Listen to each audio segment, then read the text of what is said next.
CHS, JNV और सैनिक school की तैयारी कर रहे सभी बच्चों का एक सवाल हमेशा मेरे पास आते रहता है कि सर वोकैबुलरी कैसे तैयार करें, वोकैब को हम पढ़े कैसे, किस तरह से एग्जाम तक मेरा वोकैबुलरी जो है वो पूरा क्लियर हो ताकि इंग्लिश में मेरे मार्क्स अच्छे हो सकें। तो बेटा चाहे आप सीएचएस की तैयारी कर रहे हो, जेएनवी की तैयारी कर रहे हो या सैनिक स्कूल की तैयारी कर रहे हो, क्लास 9th के लिए या 11th के लिए, आप सबके लिए यह वीडियो यूजफुल रहने वाली है, जहां पर मैं आपको एक सिंपल तरीका बताऊंगा बेटा, जिसको रेगुलरली फॉलो करके आप वोकैबुलरी वाले सेक्शन का डर जो है अपने मन से खत्म कर सकते हैं और एग्जाम में अच्छा स्कोर कर सकते हैं। ध्यान से सुनना। नमस्कार, स्वागत है आप सभी का स्कूल शिक्षा के इस ऑनलाइन लर्निंग प्लेटफॉर्म पर। मैं हूं डॉक्टर प्रतीक सिंह। पिछले कई सालों से लगातार बच्चों को अलग अलग एग्जाम्स में गाइड करते आ रहा हूं और आज बात करेंगे कि वोकैबुलरी वाले सेक्शन को कैसे स्ट्रॉन्ग किया जाए। सबसे पहले बेटा वोकैबुलरी वाले सेक्शन में होता क्या है जिससे तुम लोग इतना डरते हो। इसमें बेटा बेसिकली चार चीजें आती हैं। एक होता है आपका सिनोनिम्स एंड एंटोनिम्स, यानी आपके पर्यायवाची और विलोम शब्द, ठीक है। दूसरा बेटा आपका वन वर्ड सब्स्टिट्यूशंस आता है, यानी एक लंबा सा बेटा वाक्य दिया होगा, उसके लिए आपको एक वर्ड वहां पर बैठाना है, यानी वाक्यांश के लिए एक शब्द। तीसरा सेक्शन होता है इडियम्स एंड फ्रेजेस का, यानी मुहावरे और लोकोक्तियां। और चौथा सेक्शन होता है स्पेलिंग करेक्शन का, जहां पर किसी वर्ड की करेक्ट स्पेलिंग आपको बतानी होती है। यही मेजर चार सेक्शन होता है जो वोकैबुलरी में आता है।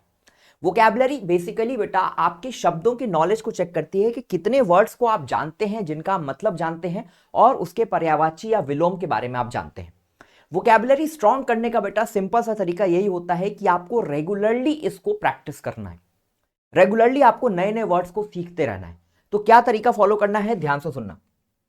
दो तरह के बच्चे होंगे जो इस वीडियो को देख रहे हैं। एक बच्चे जो अभिमन्यु बैच में मुझसे पढ़ रहे हैं, कुछ ऐसे बच्चे हैं जो अभिमन्यु बैच में जुड़े हुए नहीं हैं, सिर्फ यूट्यूब चैनल से हमसे जुड़े हुए हैं। दोनों तरह के बच्चों के लिए मैं यहां पर समाधान लेकर आया हूं। ध्यान से सुनना। जो भी बच्चे अभिमन्यु बैच में मुझसे जुड़े हुए हैं, अभिमन्यु बैच 1 में मैंने पूरा का पूरा सिलेबस पढ़ा दिया है। तो अभिमन्यु बैच 1 में आप देखोगे मैंने synonym, antonyms, one word substitution, spelling, idiom, proverbs आपको पढ़ाया है। जब मैंने पढ़ाया था बेटा तभी मैंने आपको सिर्फ एक चीज बोली थी, डेली 10 वर्ड्स को आपको याद करना है, ठीक है। हर एक दिन 10 वर्ड्स को। जो बच्चे अभिमन्यु 2.0 में, उनको आने वाले दिनों में मैं पढ़ाऊंगा।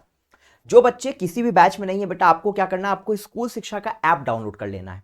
स्कूल शिक्षा के ऐप में आपको इंग्लिश का रिवीजन शीट मिलेगा फ्री ऑफ कॉस्ट।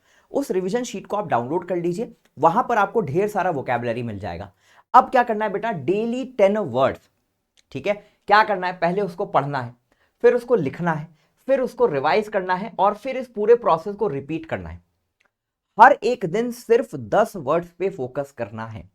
10 वर्ड्स भी बेटा अगर आपको ज्यादा लग रहे हैं तो आप इसको 5 कर लो। आपके एग्जाम में अभी दिन बाकी है। देखो जो बच्चे जेएनवी और सैनिक स्कूल के लिए तैयारी करने जा रहे हैं, तो जेएनवी वाले बच्चों का एग्जाम आपका फरवरी में है, 7 फरवरी को, और सैनिक स्कूल वाले बच्चों का एग्जाम है 18 जनवरी को। तो सैनिक स्कूल वाले बच्चे अभी 5 वर्ड से आपका काम नहीं चलेगा। सैनिक स्कूल वाले बच्चे आप डेफिनेटली रोज 10 वर्ड्स आपको याद करने हैं। लिख के प्रैक्टिस करिए, बार बार उसको रिवाइज करिए, बार बार कॉपी खोल के देखिए और इसको एग्जाम वाले दिन तक फॉलो करिए। एक हफ्ते में आपके 70 वर्ड्स हो जाएंगे, तो एक हफ्ते बाद नए वर्ड्स अगर किसी एक दिन नहीं पढ़ रहे हो तो पूरे 70 वर्ड्स को रिवाइज करो। अपने बड़े भैया को दे दो, दीदी को दे दो, मम्मी को दे दो, पापा को दे दो, आपसे पूछें और आप चेक करो आप कितने वर्ड्स को बता पा रहे हो। धीरे धीरे आप देखोगे बेटा कुछ दिन बाद करते करते करते आपको इसमें मजा आने लगेगा, ये गेम की तरह हो जाएगा आपके लिए, ठीक है। तो डेली 10 वर्ड्स।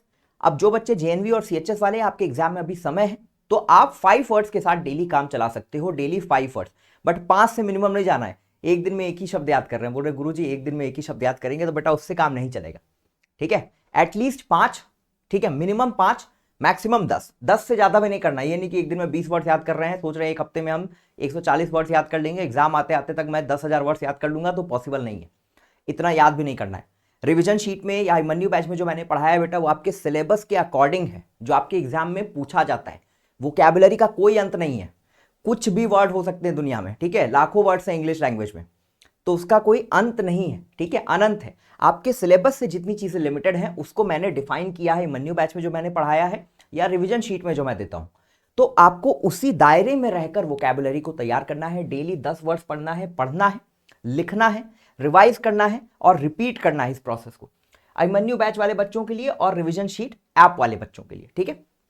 इसके अलावा बेटा आप साइंस पढ़ते हो, सोशल साइंस पढ़ते हो, मैथ्स पढ़ते हो, ठीक है। इंग्लिश में आपकी बुक्स हैं, अगर किसी वर्ड को आप देखते हो उसका मतलब आपको नहीं पता, उस वर्ड को अंडरलाइन करो, डिक्शनरी में उसका मतलब ढूंढो, या फिर डिक्शनरी नहीं, फोन चलाते हो, ऐप चलाते हो, ठीक है, चैट जीपीटी पे उसका मतलब ढूंढो, वहीं पर लिखो, ताकि अगली बार जब वो एनसीईआरटी पढ़ो, तुम साइंस की एनसीईआरटी पढ़ रहे हो या सोशल साइंस की एनसीईआरटी पढ़ रहे हो, जितने वर्ड्स का मतलब नहीं आता सबको बुक में वहीं पर लिख लो, ताकि अगली बार जब रिवाइज करो तो सोशल साइंस तो तैयार हो ही, साइंस तो तैयार हो ही, साथ में इंग्लिश भी तैयार हो। तो जितनी भी वर्ड्स तुम सुनते हो रोजमर्रा की जिंदगी में, ठीक है, कोई मूवी देख रहे हो, क्रिकेट देख रहे हो, कमेंट्री सुन रहे हो, ठीक है, कुछ भी कर रहे हो बेटा, कोई इंग्लिश का वर्ड आता है जिसका मतलब तुमको नहीं पता, उस वर्ड का मतलब ढूंढो, याद करो, कॉपी में लिखो, डेली प्रैक्टिस में लेकर आओ। एग्जाम वाले दिन तक इतने वर्ड सीख जाओगे तुमको जरूरत ही नहीं पड़ेगी, ठीक है, इतने कॉन्फिडेंट फील करोगे। क्वेश्चंस लगाओ ढेर सारे, ठीक है, बार बार उसको रिवाइज करो। और बेटा इसका कोई तरीका नहीं है, कोई तरीका नहीं है। जैसे मैथमेटिक्स है, जितना प्रैक्टिस करोगे उतना अच्छा लगेगा, उतना आएगा, ठीक है, उतना कॉन्फिडेंट फील करोगे। वैसे ही बेटा वोकैबुलरी है, एक दिन का नहीं है। जैसे मान लो मुझे इंग्लिश में एक्टिव वॉइस पैसिव वॉइस नहीं आता, मैंने एक दिन में सारे रूल्स पढ़े, क्वेश्चन प्रैक्टिस किया, अगले दिन मुझे एक्टिव वॉइस पैसिव वॉइस आ गया, मैं रूल्स को याद रखूंगा, जिंदगी भर मुझे एक्टिव वॉइस और पैसिव वॉइस आता रहेगा। वोकैबुलरी बेटा ऐसी चीज है, 10 दिन नहीं पढ़ा तो 10 दिन पहले जो पढ़ा था ना वो भी भूल जाओगे। तो it's a continuous learning curve, ठीक है, कंटिन्यूअस लर्निंग कर्व है इसमें, कंटिन्यूअस लर्निंग ग्राफ है। तो इसको रेगुलरली प्रैक्टिस करने से ही अच्छा होगा। और जो भी बच्चे इस चीज को फॉलो कर रहे हैं, मुझे पता है बहुत सारे बच्चे हैं जो रेगुलरली फॉलो कर रहे हैं इस चीज को, तो जो बच्चे रेगुलरली फॉलो कर रहे हैं उनको बहुत बहुत कंग्रेचुलेशंस, एग्जाम आने तक बेटा आप बहुत अच्छा करोगे। जो बच्चे रेगुलरली फॉलो कर रहे हो कमेंट बॉक्स में लिखेंगे कि सर मैं इसको फॉलो कर रहा हूं। जो बच्चे फॉलो नहीं कर रहे हैं आज वो प्रण लेंगे कमेंट बॉक्स में कि सर मैं आज से लेकर एग्जाम वाले दिन तक डेली 10 वर्ड्स को याद करूंगा। 10 वर्ड्स में नहीं भी याद कर सकता, जब मेरे एक अच्छे खासे वर्ड्स हो जाएंगे, 1000 वर्ड्स हो जाते हैं, तो मैं डेली उनको रिवाइज करूंगा एटलीस्ट, ठीक है। तो इस चीज को बेटा फॉलो करना है। 500 वर्ड्स याद करने हैं, अगर मान लो आप 50 दिन तक ही फॉलो करते हो तो भी आपके 500 वर्ड्स होंगे, तो उन 500 वर्ड्स को भी डेली रिवाइज करना है, ठीक है। मान लो अगले 50 दिन तक आपने इसको फॉलो किया, आपके 500 वर्ड्स तैयार हो गए। अब इन 500 वर्ड्स को एग्जाम वाले दिन तक रोज रिवाइज करना है। 1000 वर्ड्स नहीं करना है कोई बात नहीं।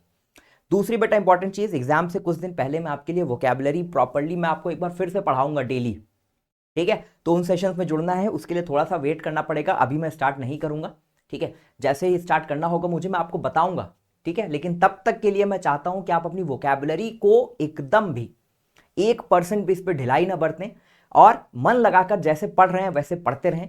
मैं मिलूंगा बेटा आपसे अगले वीडियो में, तब तक के लिए पढ़ाई करते रहिए। All the very best. और कोई भी और तकलीफ है तो कमेंट बॉक्स में जरूर बताना, उस पर वीडियो बनाकर आपकी मदद करने की कोशिश करूंगा। Thank you so much.